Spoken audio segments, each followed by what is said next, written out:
देवी अहिल्या की नगरी मालवा की शान इंदौर के अभय प्रसाद से स्वतंत्रता दिवस के पावन अवसर पर सायंकालीन टीवी चैनल का बहुचर्चित विश्व क्या संघ का समाधान का कार्यक्रम हम और आप प्रारंभ करें। उसके पूर्व Paras channel, Janvani channel, Adinath channel और प्रमाणिक ऐप के माध्यम से जो इस कार्यक्रम को देख को सुन रहे हैं उन सभी का और यहाँ पर उपस्थित समस्त श्रावक श्राविकाओं का धर्म प्रभावना समिति के साथ साथ सकल दिग्विजयी समाज इंदौर हार्दिक अभिनंदन स्वागत करता है।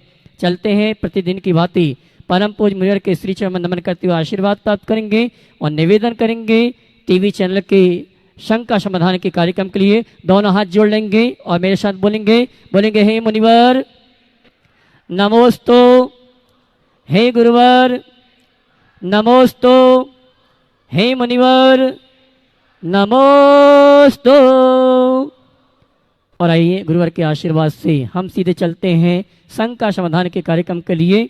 और मैं आप सभी की ओर से निवेदन करूंगा मुनिवर संधान सागर जी और मुनिवर प्रमाण सागर जी से दोनों हाथ उठा के जयकारा लगाएंगे। बोले परम पूज्य मुनि श्री प्रमाण सागर जी महाराज की।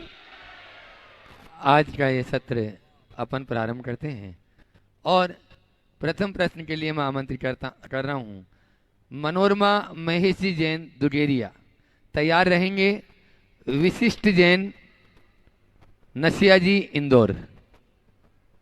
जिनका नाम बोलें वे अपने स्थान पर खड़े हो जाएं ताकि माइक वहां तक पहुंच सके शीघ्रता से और शीघ्रता से वे बिना नमोस्तु किए वे अपना प्रश्न अगला नाम बोलिए। हाँ, अगला नाम मनोरमा महेश जी जैन दुगेरिया, विशिष्ट जैन अंशु भरत जैन सुरताया।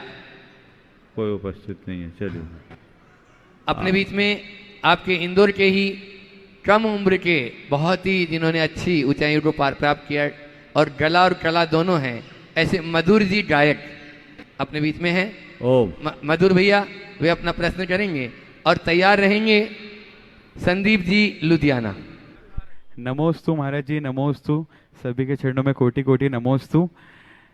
गुरुदेव बस 2 लाइन गाऊंगा आपके चरणों में, आप सब गुनगुनाइएगा मेरे साथ। एक बार जोरदार जयकार लगाएंगे। बोलिए आचार्य गुरुदेव विद्यासागर जी महाराज की, बोलिए गुरुदेव प्रमाण सागर जी महाराज की। गुरुवर इंदौर में आकर, गुरुवर इंदौर में आकर ये बदल दिया है दौर। गुरुवर इंदौर में आकर ये बदल दिया है दौर। हम कलयुग को ले जा रहे गुरुवर भक्ति की ओर। हम कलयुग को ले जा रहे गुरुवर भक्ति की ओर। बारंबार नमोस्तु गुरुदेव। मेरा एक प्रश्न गुरुदेव, मेरे मन की एक छोटी शंका है कि मैं भजन लिखता भी हूँ, कई बार गुरु चरणों में गाने का सौभाग्य मिला, तो कई बार ऐसा होता है गुरुदेव जब हम भजन लिखना शुरू करते हैं तो कई बार तो तुरंत लिखा जाता है और कई बार कई दिनों तो विचार ही चलते रहता है लेकिन शब्द मन में नहीं आते हैं। गुरुदेव ऐसा आशीर्वाद भी दीजिए कि मैं भी धर्म प्रभाव ना करूँ। और नमोस्तु गुरुदेव। देखो, बात बिल्कुल सही है और अनुभव की। कविता हर पल मुखरित नहीं होती और कभी कभी किसी के निमित्त से कविता सहज ही मुखरित हो जाती है, बिना बनाए पंक्तियां बन जाती है। और कभी कभी खूब माथा पच्ची करने पर भी 2 लाइन लिखना मुश्किल हो जाता है। इसके विषय में मैथिली शरण गुप्त की 2 पंक्तियां मुझे बड़ी प्रासंगिक दिखती। उन्होंने साकेत लिखा, उसके बाद उसमें लिखा राम तुम्हारा चरित्र स्वयं ही काव्य है।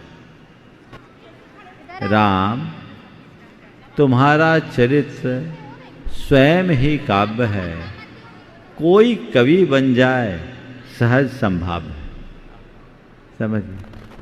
तो कई बार ये भी देखने में आता है कि हम किसके निमित्त से लिख रहे हैं। अगर वो हृदय में बैठा है ना तो वही हमसे लिखवा लेता है, हम क्या लिखेंगे। और कई बार जब चित्त में इधर उधर की बातें आ जाती है, चित्त बढ़ जाता है तो पंक्तियाँ नहीं उभरती। इसलिए यदि हमें कुछ भी सृजन करना है तो उसके लिए उसमें डूबने का प्रयास करना चाहिए। जब डूब कर काम करेंगे तभी सही सृजन समझ।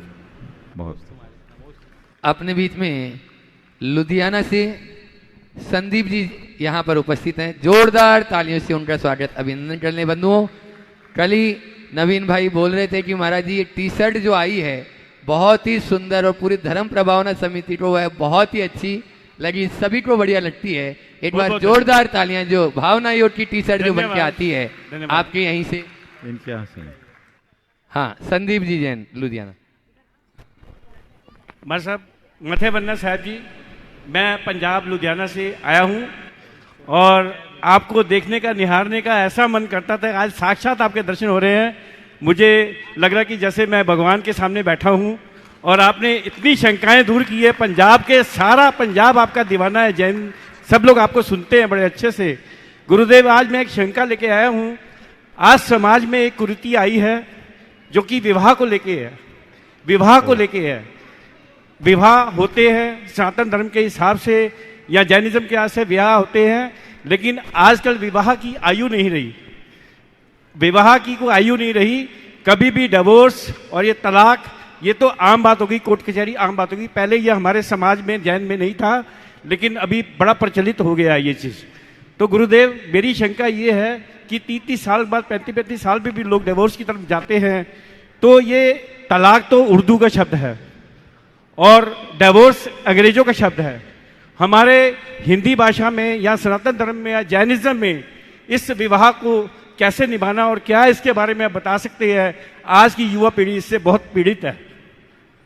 आपने बिल्कुल सही बात कही, ये बहुत बड़ी गंभीर समस्या है। और आपने जो बात कही तलाक उर्दू शब्द है, डिवोर्स भी अंग्रेजी है, हमारा नहीं है। मैं कहता हूँ ये प्रथा ही हमारी नहीं है, तो हमारे यहाँ शब्द कहाँ? ये हमारी संस्कृति का कलंक है। भारत में कभी ऐसी अवधारणा ही नहीं रही। हमारे यहाँ दो ही बात रही, विवाह या वैराग्य, समझ गए? इसके अलावा और कुछ रहा ही नहीं। ये तो बीच की बातें न जाने कहां से आ गई। विवाह जीवन भर के लिए किया जाता है और किसी निमित्त से यदि आत्मकल्याण का भाव जगे तो वैराग्य के पथ का अनुसरण होता है। तीसरा तो कुछ है ही नहीं। तो मैं तो सबसे कहता हूं भैया विवाह करो तो विवाह निभाओ, और ये तभी होगा जब विवाद से बचोगे। इसकी जड़ में जाइए। इन सब का मूल कारण है ईगो। मैंने कुछ दिन पहले बहुत विस्तार से इस पर चर्चा की थी। एक परिवार न्यायालय से जुड़े न्यायाधीश ने जब सवाल किया था, मैंने आज पुनरावृत्ति करना नहीं चाहूँगा उन कारणों की, लेकिन उन कारणों का निवारण करे। पहले समाज का दबाव होता था तो कोई इस तरह की हरकत करने की हिम्मत भी नहीं कर पाता था। अब सामाजिक दबाव छिन्न भिन्न हो गया, इसलिए ये चीज़ें आम बन गई। अगर थोड़ी बहुत खींचातानी चलती है तो केवल कानूनी पचड़ों के कारण, लेकिन अब तो पति पति पत्नी बदलना कपड़े बदलने जैसा हो गया। चाहे जिसको चाहे जब तलाक हो जाए, चाहे जिससे चाहे जब संबंध बन जाए, ये चीज़ें बिल्कुल ही अनुचित है। हमें इसे हतोत्साहित करना चाहिए, अन्यथा समाज की स्थिति अच्छी नहीं रही। ओ बहुत बहुत आशीर्वाद। नसिया जी महिला मंडल और उनके बाद में तैयार रहेंगे संजीव जी जैन, पिंटू भैया कटनी। गुरुवर के चरणों में त्रिवार नमोस्तु नमोस्तु नमोस्तु, इच्छामि इच्छामि इच्छामि। गुरुवर कहते हैं संकल्पों से सिद्धि होती है, तो क्या गुरुवर हम संकल्पों को धारण करने की शक्ति कैसे पैदा करें और चित्त में निरंतर विचार चलते रहते हैं, उन विचारों से कैसे बचें? संकल्प को धारण करने की शक्ति कैसे बनाएं और चित्त में उत्पन्न होने वाले विचारों पर नियंत्रण कैसे पाएं? देखिए, अपने संकल्प को दृढ़ बनाने के लिए या स्थिर बनाने के लिए हमें 4 बातों को हमेशा अपने स्मरण में रखना चाहिए। सबसे पहला, प्रयोजन को सामने रखिए, ध्येय को सामने रखिए। हमारा प्रयोजन क्या है, हमने संकल्प किस प्रयोजन की पूर्ति के लिए किया।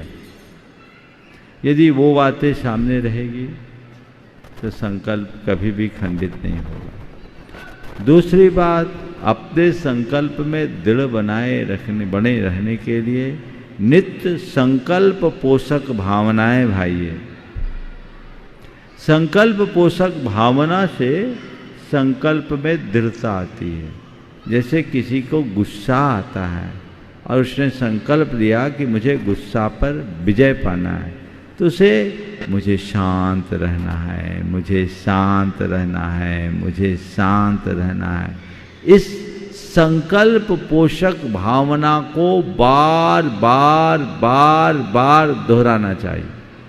यदि इसे दोहराने की कला में वो निपुण हो जाए तो उसके संकल्प में स्थिरता आएगी। समझ गए? तीसरी बात, अपना मनोबल ऊंचा रखना चाहिए। इच्छा शक्ति और मनोबल, हमने जो संकल्प लिया है उसे मुझे पूरा करना है, निभाना है, निभाना है, निभाना है। ये भाव मनोबल को ऊंचा करने से आप आगे बढ़ सकते हैं। और चौथी बात, जिससे संकल्प खंडित होता है उन निमित्तों से अपने आप को दूर रखें, तो आप अपने संकल्प में स्थिर बने रह सकेंगे। मन में आने वाले अनावश्यक विचारों के प्रवाह से कैसे बचें? देखिए, 2 तरह का वैचारिक प्रवाह होता है। एक प्रवाह वह जो हम बुद्धिपूर्वक उत्पन्न करते हैं और एक प्रवाह वह जो सहज आता है। बुद्धिपूर्वक आने वाले प्रवाह को हम बुद्धिपूर्वक नियंत्रित करें। जब भी मन में ऐसे दुर्भाव आने लगे तो हम अपने मन को डाइवर्ट करने के लिए कोई अच्छा आलंबन ले लें। अच्छे आलंबन से विचारों का प्रवाह बदल जाता है। इसे बोलते हैं प्रवाह परिवर्तन। और कुछ विचार ऐसे होते जो अनपेक्षित, जिसके बारे में हमने कभी सोचा नहीं, चाहा नहीं, आ रहा है, उन विचारों के प्रवाह में आने दीजिए, जाने दीजिए, उसके दृष्टा बनिए। आप उस प्रवाह में बहने से बचिए तो कुछ नहीं बिगड़ेगा। कई बार आपको ऐसा अभ्यास होगा, सामायिक में बैठे हैं और कई तरह के भाव आ रहे हैं, तो भाव का प्रवाह आना और उस प्रवाह में बहना, इसमें बड़ा अंतर है। तो प्रवाह आता है, आने दीजिए, बहने से बचिए। हो संजीव जी जैन कटनी और तैयार रहेंगे। अपने बीच में पुणे से राजेश जी जैन जो डुणायतन जी ट्रस्टी और समन्वय भावना योग के, वे यहाँ उपस्थित हैं, अपना प्रश्न रखेंगे। हाँ राजेश भैया, आप अपना प्रश्न बोलें। और तैयार रहेंगे राजकुमार जी, एडवोकेट राजकुमार जी जैन, इंदौर। नमोस्तु गुरुदेव। गुरुदेव, मनुष्य को उत्तम बनना चाहिए या श्रेष्ठ, दोनों में क्या अंतर है? हाँ, मनुष्य को उत्तम बनना चाहिए या श्रेष्ठ, दोनों में क्या अंतर है? देखिए, उत्तम और श्रेष्ठ थोड़ा चतुराई से प्रस्तुत किए गए शब्द हैं। अगर सहज रूप में देखा जाए तो दोनों का एक ही अर्थ। और तुम्हारे दोनों शब्दों का सम्मान करते हुए कह दूंगा, मनुष्यों को काम उत्तम करना चाहिए ताकि श्रेष्ठ बन सके। चलिए अगला। एडवोकेट राजीव कुमार जी जैन। महाराज श्री जी के श्री चरणों में त्रैवार नमोस्तु नमोस्तु नमोस्तु। हे महाराज श्री जी, मेरी एक शंका है कि रक्षाबंधन का महापर्व, इस महापर्व को इंदौर शहर में, इंदौर चतुर्मास में कैसे यादगार बनाया जाए ताकि हर भव्य जीव, प्रत्येक भव्य जीव इस रक्षाबंधन पर्व में, इस वात्सल्य पर्व में श्री जी के समक्ष क्या समर्पित, क्या भेंट करे ताकि इस महापर्व को यादगार बनाया जा सके और ये भूतो न भविष्यति हो, ऐसी मेरी शंका है। देखिए, रक्षाबंधन पर्व हमारी संस्कृति का महान पर्व है। वर्तमान में इस पर्व को मुख्य रूप से भाई बहन के प्रेम मात्र से जोड़ दिया गया। ये इसका सामाजिक रूप है और इसकी अपनी महिमा है। इस विषय में मैं अभी कुछ नहीं कहूँगा, लेकिन जैन धर्म की दृष्टि से रक्षाबंधन का मूल रूप तो साधर्मी वात्सल्य है। आचार्य विष्णु कुमार महाराज ने अपने साधर्मी अकंपनाचार्य और उनके संघ में आए उपसर्ग के निवारण के लिए अपने संयम की मर्यादा का त्याग किया और उनकी रक्षा की। इसलिए उन्हें वात्सल्य अंग के नायक के रूप में याद किया गया। तो मैं ये कहूँगा कि ये रक्षाबंधन का पर्व हमारे वात्सल्य की वृद्धि का आधार है। तो हमें वात्सल्य का भाव जगाना चाहिए, साधर्मी वात्सल्य का भाव जगाना चाहिए। हम राखियाँ तो हर वर्ष बांधते हैं, लेकिन आज के इस दौर में यदि सबसे ज़्यादा कमी दिखती है तो स्नेह वात्सल्य की कमी दिखती है। इसलिए मैंने सोचा इस वर्ष इंदौर शहर में रक्षाबंधन को साधर्मी भक्ति के रूप में मनाया जाए, साधर्मी भक्ति महापर्व के रूप में मनाया जाए, जहाँ हम वात्सल्य का भाव जगाएं, साधर्मी को गले लगाएं। ये उक्ति को चरितार्थ करेंगे तो हम लोग प्रयास करेंगे इस बात को समझने का कि साधर्मी है क्या और साधर्मी के प्रति हमारे कर्तव्य क्या हैं। यदि इन बातों को हम ध्यान में रखकर चलेंगे तो मैं समझता हूँ रक्षाबंधन का एक नया संदेश सबके बीच जाएगा। संजय जी, विपिन जी जैन मुंबई और तैयार रहेंगे संजय जी जैन, प्रदूषण नियंत्रण बोर्ड मध्य प्रदेश। महाराज जी नमोस्तु नमोस्तु नमोस्तु। मेरा प्रश्न है, आज की जो हमारी नई जनरेशन है, इसके जो बच्चे हैं, इनको विवाह के लिए तैयार होने के लिए कई बार माता पिता मनाते हैं तो नहीं मानते हैं। अगर मान जाते हैं तो बहुत विलंब के साथ मानते हैं। यदि विवाह कर भी लेते हैं तो एक ही बच्चा, ये पहले तैयार ही नहीं होते संतान उत्पत्ति के लिए। यदि करते भी हैं तो एक ही संतान की उत्पत्ति करते हैं। अभी मैं मुंबई कुछ महीने पहले ट्रांसफ़र हुआ हूँ। मेरे पिताजी स्वर्गीय श्री विजय कुमार जी जैन जो बैंक ऑफ बड़ौदा में थे, वो गुणायतन में कई महीने तक आपके साथ रहे हुए हैं। उज्जैन वाले। वो माता और पिता दोनों का देहांत हो गया 2021 में। तो मैं सिर्फ आज आपके दर्शन के लिए ही आया हूँ। महाराज इसका निराकरण करें। इस हालत में इसके कारण हमारा घटती हुई जो जनसंख्या है जैन समाज की, हम 50 वर्ष बाद कहाँ होंगे? मुंबई में कई माता पिता मंदिर में मिलते हैं। आपने बहुत ही गंभीर विषय को यहाँ उपस्थित किया। ये बात सही है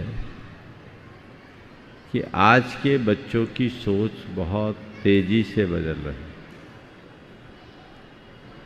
24-25 साल के पहले तो वो विवाह के लिए तैयार ही नहीं होते। जैसे तैसे तैयार होते हैं तो 25 रकम की शर्तें लगा देते हैं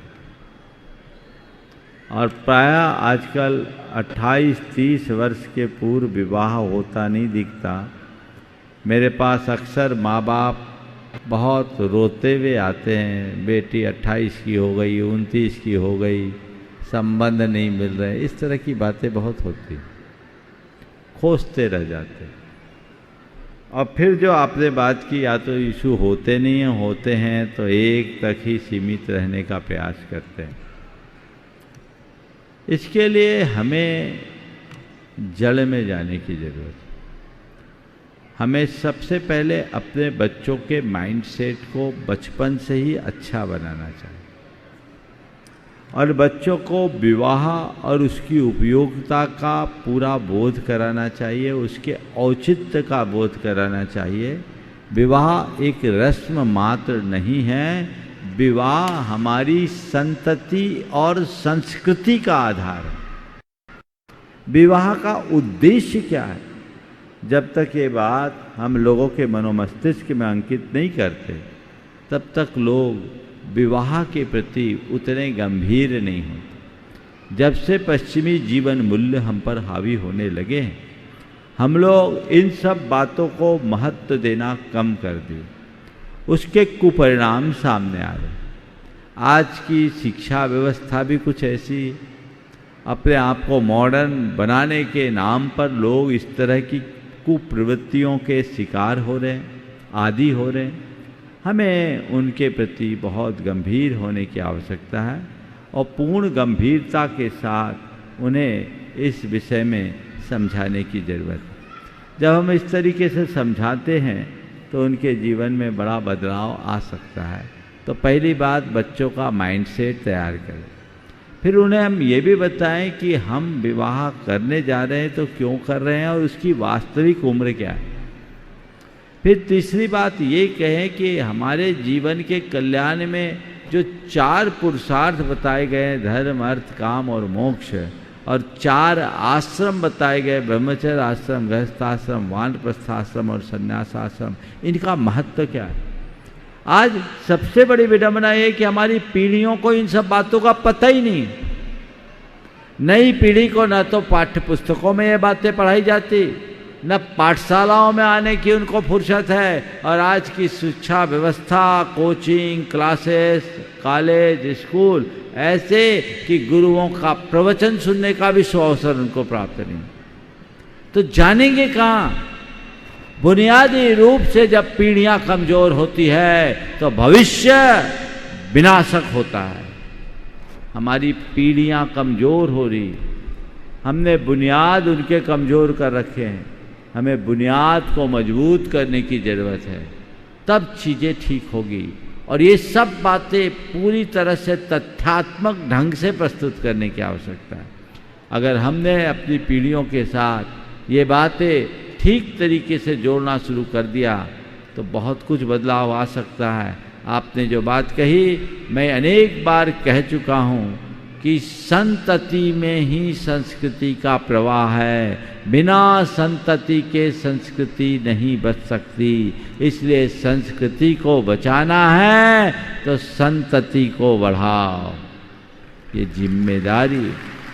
और ये तब होगा जब हम अपनी पीढ़ियों में संस्कृति के प्रति निष्ठा जगाएं। आज हमारी युवा पीढ़ी को संस्कृति से कोई मतलब नहीं बचा। क्यों? हमने उनके बुनियाद को कमजोर बना दिया। यदि ये चीज़ें हमने ठीक ढंग से रखी होती तो ऐसे कुपरिणाम नहीं आते। लेकिन अभी भी वक्त है, आज भी यदि हमारी पीढ़ी समझ जाए, संभल जाए, तो हम अपनी इस संस्कृति को कुछ और आगे बढ़ा सकते हैं और जीवन बेहतर बना सकते हैं। ओम।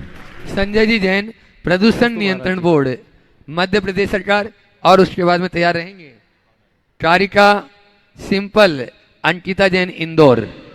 महाराज जी, 17 जुलाई को आपका मंगल प्रवेश हुआ था।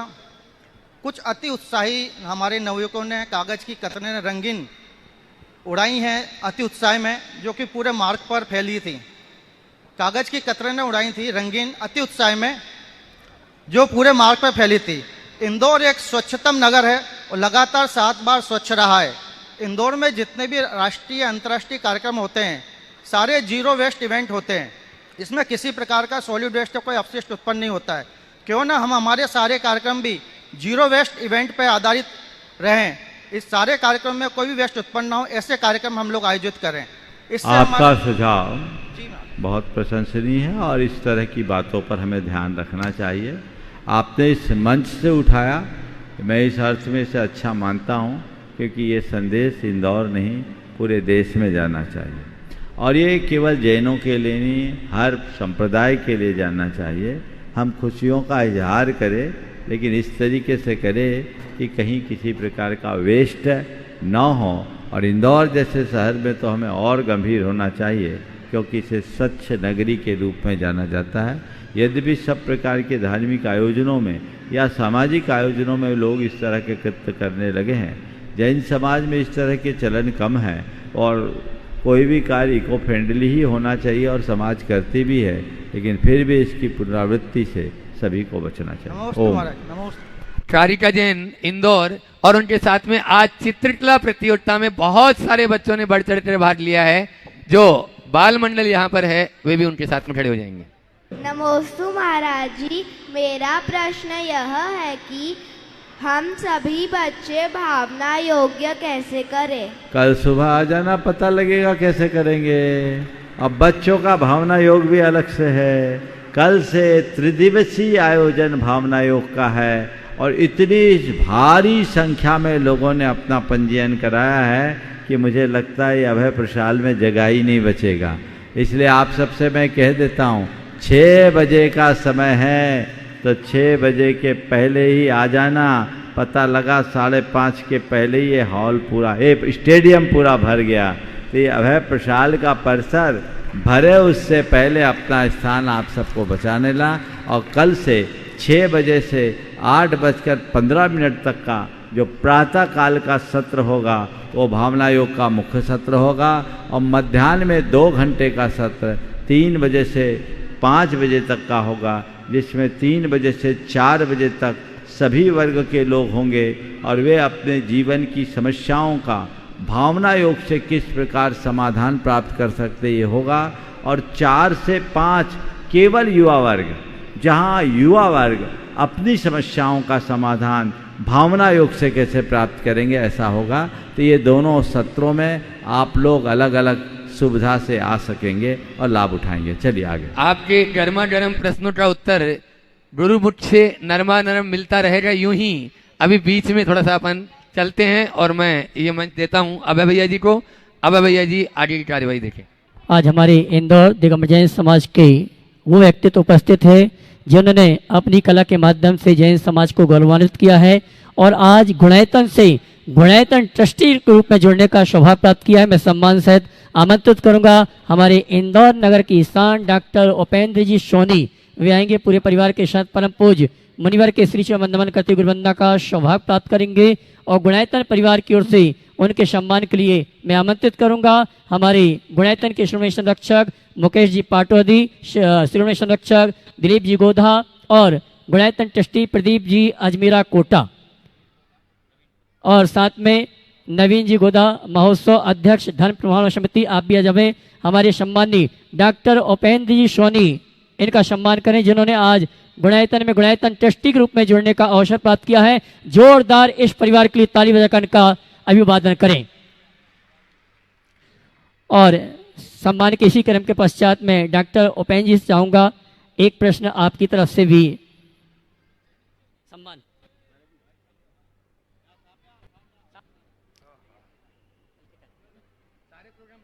और मैं आपसे कहना चाहूंगा कल से भावना आयोग का 3 दिवसीय कार्यक्रम प्रारंभ हुआ। प्रातः 6 बजे से ये कार्यक्रम प्रारंभ होगा।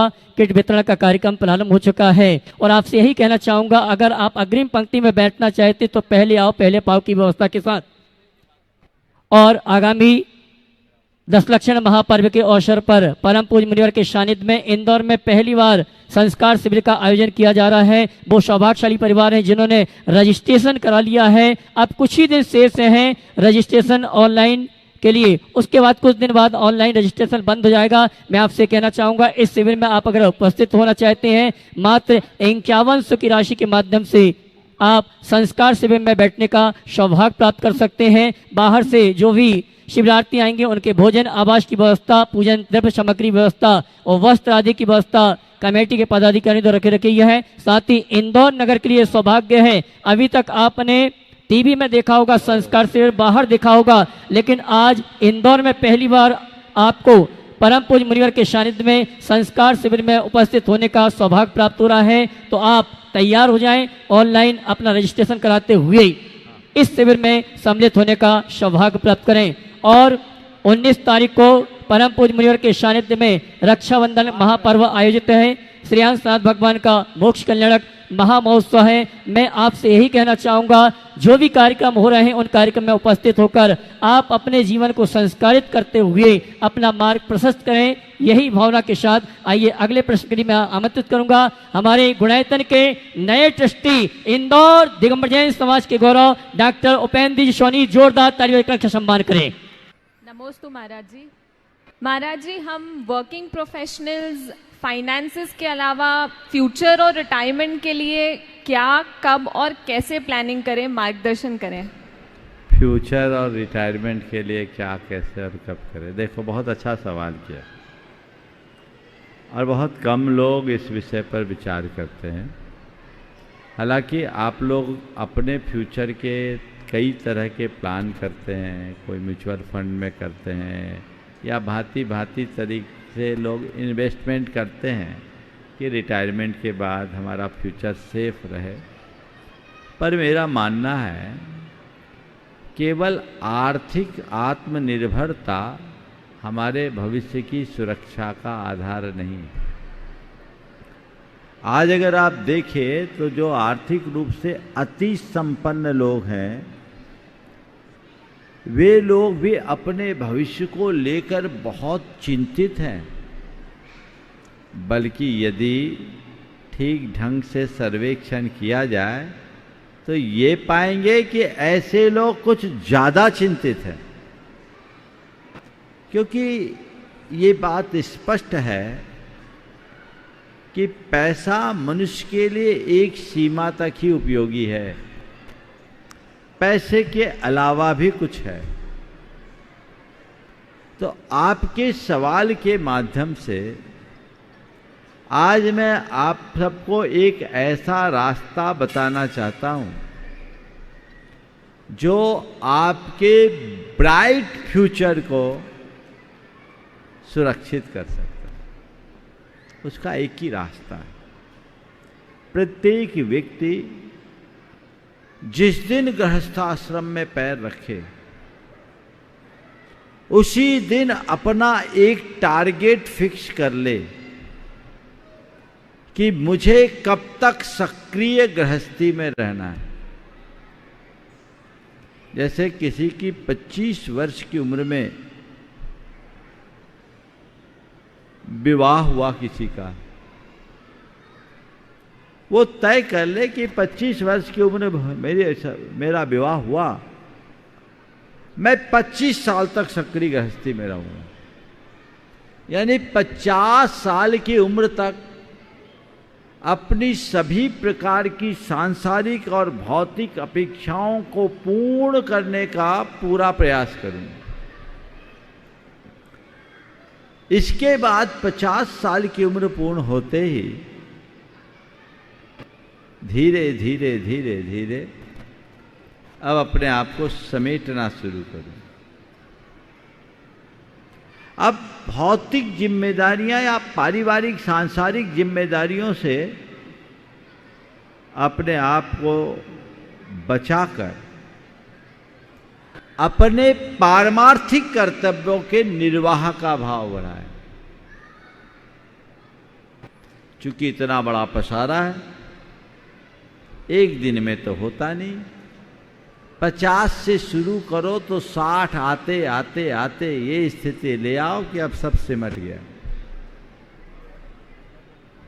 इस अवधि में आप अपनी आर्थिक आत्मनिर्भरता को सुनिश्चित कर लो, किसी के आगे हाथ न फैलाना पड़े, ऐसी व्यवस्था करो।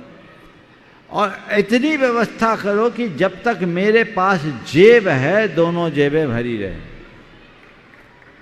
मैं हमेशा कहता हूं, या तो भरी जेब वाले बनो या बिना जेब वाले बनो, बीच वालों की कोई गत नहीं है। या तो बिना जेब वाले, देखो तुमसे ऊपर बैठे है कि नहीं, और खाली जेब वालों को कोई नहीं पूछेगा। तो आपकी जेबें भरी रहे, यह व्यवस्था पहले कर लो, और फिर धीरे धीरे वानप्रस्थी बनने का प्रयत्न करें। बच्चे सेटल हो जाते हैं, बाहर रहते हैं, उनसे अपेक्षाएं मिटाओ। स्वाध्याय, सत्संग और समागम से जुड़े, और घर परिवार में रहने की जगह तीर्थ क्षेत्रों में निवास करें,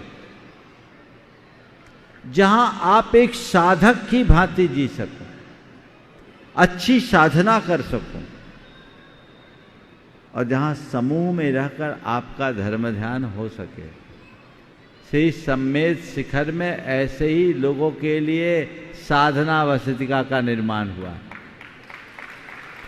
गुनायतन में जहाँ दंपति जो अपने सांसारिक अपेक्षाओं की समाप्ति के बाद अपना आत्मकल्याण करना चाहते हैं, सदंपति वहाँ रह सकेंगे और सेवा और साधना के साथ संयम पूर्ण जीवन जी सकेंगे।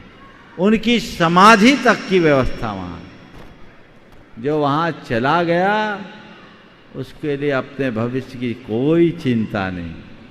वहाँ ऐसा वातावरण बनेगा, एक तकलीफ होगी 4 आदमी आके खड़े हों। तो ये हर सब शिखर जी जाना खोजोगे तो वहाँ व्यवस्था नहीं है। वहाँ तो अभी 63 फ्लैट बने हैं और 600 नाम आए हुए हैं, इसलिए मुझे परेशान मत करना। लेकिन मैं ये सलाह दे रहा हूँ कि ऐसी व्यवस्था सब जगह होनी चाहिए, और यदि ऐसी व्यवस्था आपने अपने जीवन की बना ली तो आपको अपने भविष्य के लिए कोई चिंता करने की जरूरत नहीं। आपका भविष्य 100% सुरक्षित है। और आपने इसकी जगह केवल गोरख धंधे में उलझा के रखा तो भगवान ही मालिक। मैं ऐसे अनेक लोगों को जानता हूं जो शेर की तरह जिए हैं और कुत्तों की भांति मरे। कुत्तों की मौत मरने की नौबत नहीं आए। एक व्यक्ति की ऐसी मृत्यु हुई, पत्नी थी नहीं, पति था, अपने फ्लैट में मरा। दोनों के बच्चे थे अमेरिका में और 3 दिन तक पता ही नहीं, अंदर ही पड़ा रहा। मालूम पड़ा 3 दिन बाद बेटे को खबर दी गई, कब वो आया और कब अंत्येष्टि हुई भगवान ही मालूम। इसको बोलता हूं शेरों की कुत्तों जैसी मौत। समझ गए? मोह माया में उलझोगे तो यही हाल होगा। और परमार्थ का रास्ता अंगीकार करोगे तो जीवन निहाल होगा। समझ गए? इसलिए तुम्हारे इस सवाल के माध्यम से कहता हूं, तुम तो अभी एकदम बिगिनर हो। गृहस्थाश्रम में प्रवेश हो गया ना? बिटिया है कि बहू है? बिटिया है, क्योंकि आजकल पता नहीं लगता। अच्छा है, एक दृष्टि से पता लगना भी नहीं चाहिए। जिस घर में रहने वाली बहू है या बेटी है, ऐसा पता न लगे, समझ लो उस घर में सास बहू की बढ़िया पट रही है। हो रहा, होना चाहिए। लेकिन ये कह रहा हूं तुम अभी बिगिनर हो, अभी से अपना टारगेट बनाओ।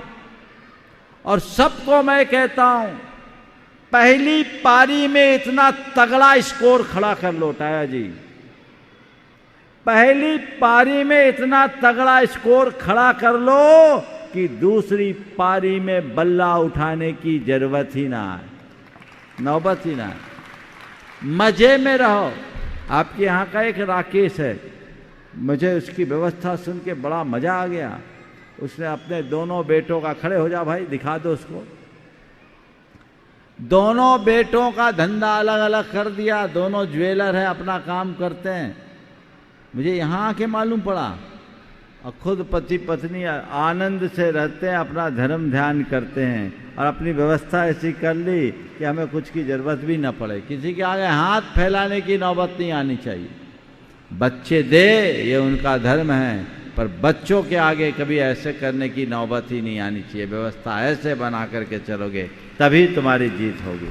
तो ये व्यवस्थाएं अगर बना लीजिए, आपको अपने भविष्य के बारे में कभी भी चिंता करने की जरूरत नहीं होगी। आज डॉक्टर साहब ने अपने और अपने आने वाली पीढ़ियों के भविष्य को सुरक्षित रखने का एक श्रेष्ठ उपक्रम किया है। मैं तो सोचता था कि शायद ये जुड़े हुए हैं, क्योंकि मुझसे तो बहुत सालों से जुड़े हैं, लेकिन इन्होंने खुद आकर के बोला महाराज मुझे जुड़ना। बोले तुम जुड़े नहीं?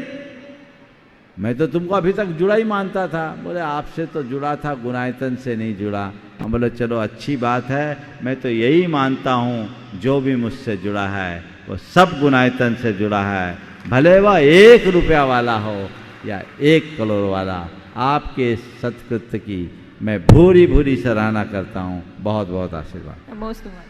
समय आप सबका हो गया है, यहीं पर विराम। बोलिए परम पूज आचार्य गुरुवर श्री विद्यासागर जी। जय जय जय।